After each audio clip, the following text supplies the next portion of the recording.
The MCU has had some major announcements and changes coming from the most recent D23 Brazil conference, which also includes the shelving of the Blade movie. What? Sad as that might be, there's still some good amount of goodies that we can expect going into 2025. Series like Eyes of Wakanda and Daredevil Born Again, alongside movies that include Captain America Brave New World and Fantastic Four The First Steps. Salutations and fist bumps, folks. Welcome back to the grid, and as per usual, we have a lot to talk about and not a whole lot of time. Let's ride. Let's first talk through some of the TV series that we can expect based on the recent lineup. First up is Daredevil Born Again, which is releasing March 4th, 2025. And this series will see the return of Charlie Cox as Daredevil, Vincent D'Onofrio reprising his role as Wilson Fisk, aka Kingpin. This series is rumored to be about 18 episodes long and have an even darker,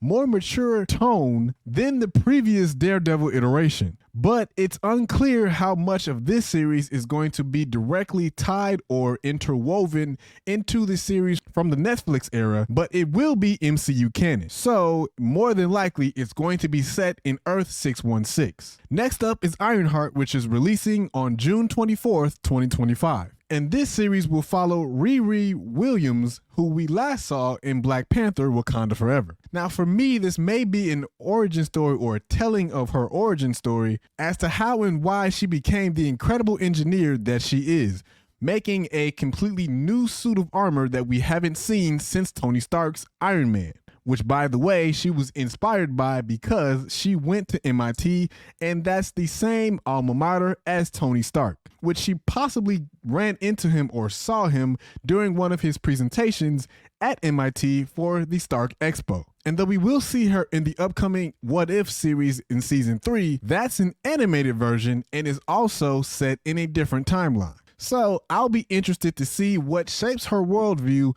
and how she comes to understand all of this stuff that she now knows about Wakanda. Speaking of Wakanda, we now have a series that will look through the eyes, or it's actually called The Eyes of Wakanda, which is going to release August 6th, 2025. Now, among this group, this is the only animated series that we know of right now. And this series will delve into the world of Wakanda from the eyes of the Dora Milaje, which, by the way, the Dora Milaje is loosely based or loosely taken from the story of the Woman King. But this will likely explore the training and history of the Dora Milaje, as well as their role in protecting Wakanda. And more than likely, we will probably see familiar faces Nakia, Okoye, and Anika, who, by the way, Anika was last seen in Wakanda Forever as well. But don't be surprised if this series uncovers or explores new characters and lore about Wakanda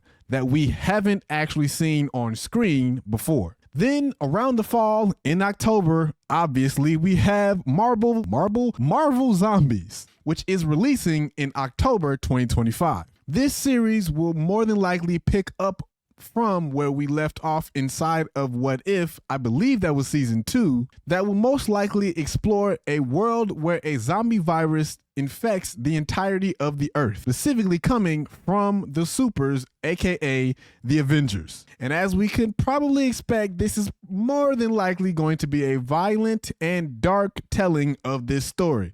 So it may be rated R because now that we have Deadpool on Disney Plus, which is also a rated R movie, there's no telling what we can possibly see going forward. So I could probably see this being a rated R situation on Disney Plus, or at least PG-13. Now, I won't be surprised if we see Spider-Man donning the Doctor Strange suit, or Doctor Strange cape, I should say, similar to what we saw in the previous telling of this story. But we may more than likely, probably more likely than not, see a Captain America and a Tony Stark Iron Man in a zombified form. And again, I wouldn't be surprised if this story explores some loss, survival, and a bunch of human tropes that we haven't actually seen inside of the MCU, or at least in recent telling of stories. Because at this point, the entirety of the world, the whole world over, including possibly even Wakanda, is now facing a human catastrophe which possibly also we may see Wanda in a zombified form as well. So if that is the case, this may be where Feige and friends decide to stick Wanda inside of her return to the MCU. And I'm doing the air quotes because we all know, or at least we should know if you've read the official timeline book, that Wanda is technically dead. But again, like I said in a previous video on this channel, she's been talked about inside of Marvel Studios, Feige and friends, about a return for her. So this may be a way of testing the audience to see if they actually, or if we actually want to see Wanda going forward. Then we have Wonderman, which is supposed to be releasing in December of 2025. This live action series will focus on Simon Williams, a Hollywood actor and stuntman who gains superpowers, specifically ionic energy power. More than likely, this series will explore the balance of superhero life and actually regular life, which may not be very regular at all because, again, he's a Hollywood actor. And it also may delve into identity, fame, and responsibility of balancing all of that in terms of also trying to make sure that you use your superpowers for good. Now, if you haven't heard or seen Wonderman before, he has a very complex history inside of the comics. I'll do a separate video on that because that's above the scope of this video, but he has connections to the Avengers and other superheroes around the Marvel Universe. So this series has the potential to introduce a bunch of different storylines and characters into the MCU. Moving into the movies that are slated to be hitting theaters in next year, first have Captain America Brave New World, which is releasing February 14th, 2025. Now this film will give us another glimpse at Sam Wilson in Captain America form since we saw him in Falcon and the Winter Soldier. And as we all know, Harrison Ford is now joining the MCU as President Thaddeus Ross, who, as we all know again, becomes Red Hulk inside of the comics and as well inside of this movie. And as a side note here, I still believe that this possibly will open up a can of worms, so to speak, in terms of vibranium and what it can and cannot do. Because again, there's a rumor of war going on inside of this movie, but we don't know exactly where that war is being fought or who it's actually being fought with. But the leader, played by Tim Blake Nelson, who we saw in 2008's Incredible Hulk, is also said to be returning to the MCU because of this film. Now, more than likely, this will explore the challenges that Sam will face being the new Captain America while trying to live up to both the terms of his engagement as Captain America and the legacy of Steve Rogers. So, of course, the interesting portion of this film will be how he interacts as Captain America with Thaddeus Ross, along with Isaiah Bradley and the new Falcon. Because also while dealing with all of this, he now has to be the face of the United States military, so to speak, and navigate the political landscape with a now new president in Thaddeus Ross. Next up are the Thunderbolts, asterisk, which is releasing on May 2nd, 2025.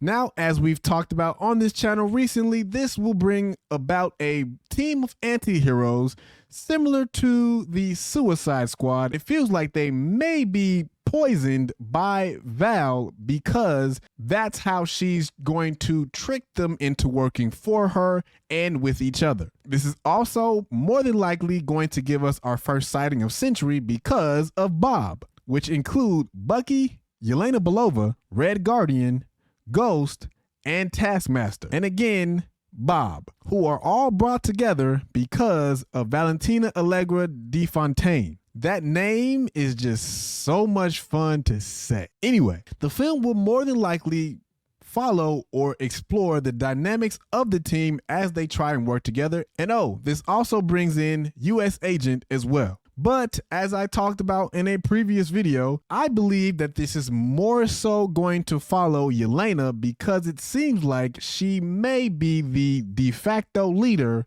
of the group. But this could toe the line of redemption or a told the line of telling the story of redemption, morality, and the gray areas between good and bad in terms of being an anti-hero. Then we have the Fantastic Four: The First Steps, which is releasing July 25th, 2025. And finally, this is going to give us the Fantastic Four inside of the MCU. And we also now finally have a full cast to depict the characters of Mr. Fantastic, Invisible Woman, the Human Torch, and Thing. Now, we can probably all agree that this is more than likely going to be an origin story for the Fantastic Four, at least an origin story for the MCU version of the Fantastic Four and how they come to gain their powers. But this also may be the setup that we need or possibly see inside of the MCU for the iconic villain of Doctor Doom, which we all know is going to have his own stage inside of Avengers Doomsday. And with the Fantastic Four's connection to the multiverse, this could have really far-reaching implications for the future of the MCU in terms of stories that we now have access to. And if I'm not mistaken, there's a rumor going around that low-key will possibly be available inside of Avengers Doomsday or even Fantastic Four: The First Steps. Which project are you most excited about? Leave that down in the comments. And if you want more news about the MCU, hit this video right over here or the playlist right over here. And if you want to walk down memory lane, hit this one over here. Until next time, y'all be smooth. Blurt out.